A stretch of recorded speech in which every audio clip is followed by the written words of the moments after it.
अमरावती शहरातील गुन्हेगारीने पुन्हा एकदा डोके वर काढल्याचे चित्र शनिवारी मध्यरात्री पाहायला मिळाले। वलगाव येथील जुन्या बस स्थानक समोरील मंदिराजवळ दोन युवकांवर धारदार शस्त्राने सपासप वार करून त्यांची निर्घृण हत्या करण्यात आली। या दुहेरी हत्याकांडामुळे संपूर्ण शहर हादरले असून कायदा व सुव्यवस्थेचा प्रश्न पुन्हा एकदा ऐरणीवर आला आहे।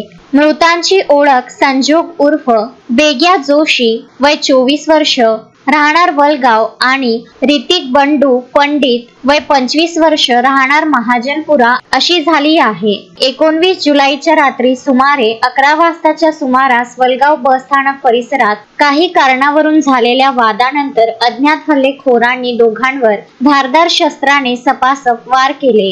रक्ताच्या थारोळ्यात पडलेल्या दोघांना स्थानिक नागरिकांनी तातडीने जिल्हा सामान्य रुग्णालय येथे दाखल केले, मात्र वैद्यकीय तपासणीनंतर डॉक्टरांनी दोघांनाही मृत घोषित केले। अमरावती शहरात सलग घडणाऱ्या प्राणघातक घटनांमुळे नागरिकांमध्ये भीतीचे वातावरण निर्माण झाले आहे। अवघ्या 5 दिवसांपूर्वी राजेंद्र कॉलनी येथे हत्येची घटना उघडकीस आली होती। त्यानंतर आता वलगाव मध्ये भर रस्त्यात 2 युवकांची निर्घृण हत्या झाल्याने शहरातील कायदा व सुव्यवस्थेबाबत गंभीर प्रश्न उपस्थित होत आहेत। गुन्हेगारीवर नियंत्रण मिळवण्यासाठी पोलीस आयुक्त राकेश ओला यांच्या मार्गदर्शनाखाली अवैध शस्त्र बाळगणाऱ्यांविरुद्ध विशेष मोहीम राबविण्यात येत आहे।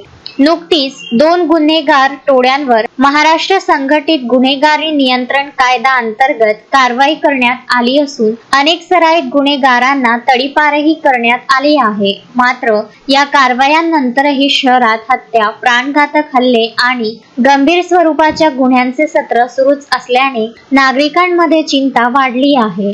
शोएब खान, विदर्भ न्यूज, अमरावती।